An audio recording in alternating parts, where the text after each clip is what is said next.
For over a decade, on streets and in bars and in living rooms, from Rio to Reykjavik and everywhere in between, the debate has raged. Lionel Messi or Cristiano Ronaldo? Who is the greatest player in the world? The truth is, we've never seen a rivalry like this. Not in football, not in any of our major sports. But that debate might soon be over, and it might end without Messi or Ronaldo getting the trophy they so glaringly lack, the World Cup. To understand why it matters that two individuals haven't won a team trophy that's only up for grabs every 4 years, you have to know just how dominant Messi and Ronaldo have been. The winner is Cristiano Ronaldo. From 2008 through 2017, the Ballon d'Or, basically the sport's most valuable player award, has gone to either Ronaldo or Messi. 5 for Ronaldo, 5 for Messi, none for anyone else. It's not just Ballon d'Ors for Messi and Ronaldo. Messi is the all-time leading scorer in La Liga, in the Spanish Super Cup, in El Clásico. He's Barcelona's all-time leading scorer in goals in all competitions, in European competitions, in goals in a calendar year. He scored 613 overall, 100 in Champions League, 61 for Argentina, 48 in the Copa del Rey. In other words, he puts up numbers.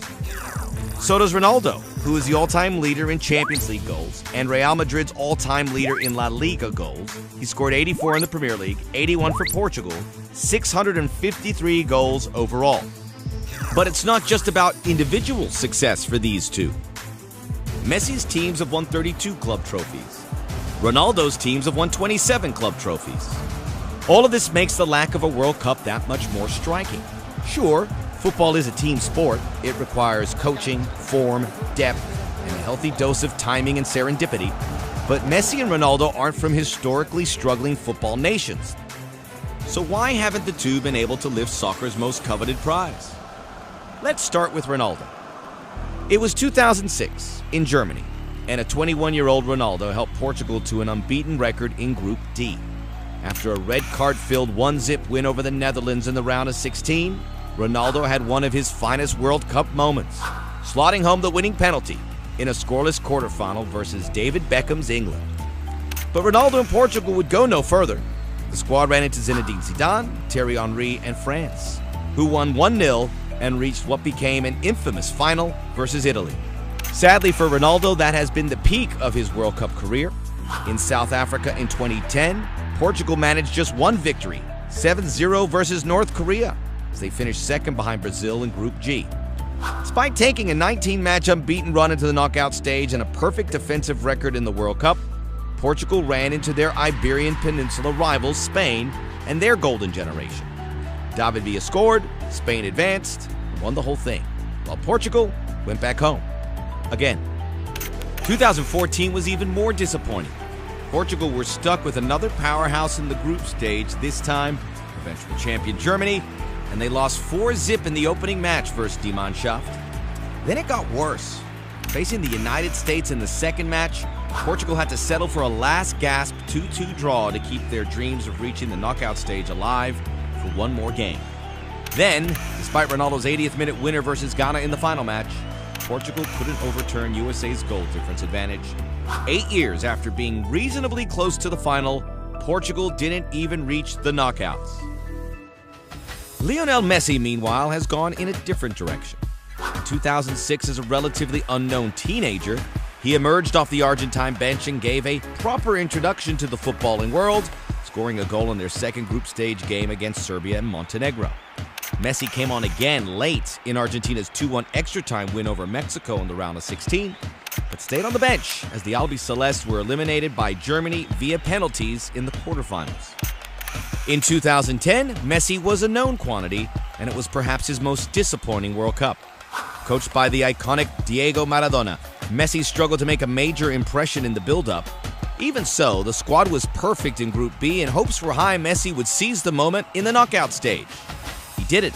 After a 3-1 round of 16 win against Mexico, Messi's group fell well short in the quarterfinals, falling 4-0 again to Germany. Then came 2014 in Brazil, the heartbreak. Led by Javier Mascherano, the Argentine defense was stout. Messi got back to scoring too, scoring the eventual winner in the 2-1 opener against Bosnia and Herzegovina, snagging a late winner against Iran in the second game, then bagging a first-half brace versus Nigeria as Argentina clinched an unbeaten group stage record. A pair of nervous 1-0 wins in the round of 16 and the quarterfinals showed the tenuous nature of their grip on the competition. Then came the semis versus the Netherlands, which went scoreless through extra time, giving Messi a chance to put the ball in the net for the first time since the group stage. He did, helping the Albiceleste earn a 4-2 win on penalties and a trip to Argentina's first final since 1990 against, who else? Germany. This was not the blowout of 4 years earlier. The game was scoreless through 45, then through 90. Then in extra time, 22-year-old Mario Götze scored an absolutely incredible goal that gave Germany their first trophy since the West Germans beat Argentina in 1990, leaving Messi so close, yet so far away from unquestioned all-time greatness. So here we are. Messi and Ronaldo, still considered the best players in the world, head to Russia to give it another try. Is this their last chance? It very well might be. By the 2022 World Cup, Messi will be 35, Ronaldo 37, and outfield players that age don't have a great history of claiming the top prize. Add to that the uncertainty of a tournament held in Qatar in November-December, and the window might have closed. These are Messi and Ronaldo, though. They're clearly not ordinary players. Time will tell just how much longer they have as key contributors to their national team sides. But in all likelihood, if neither of them does it this time, the window for the two greatest players of this generation will likely be shut. The chance to add the trophy that many feel is required to be the best player ever will have passed.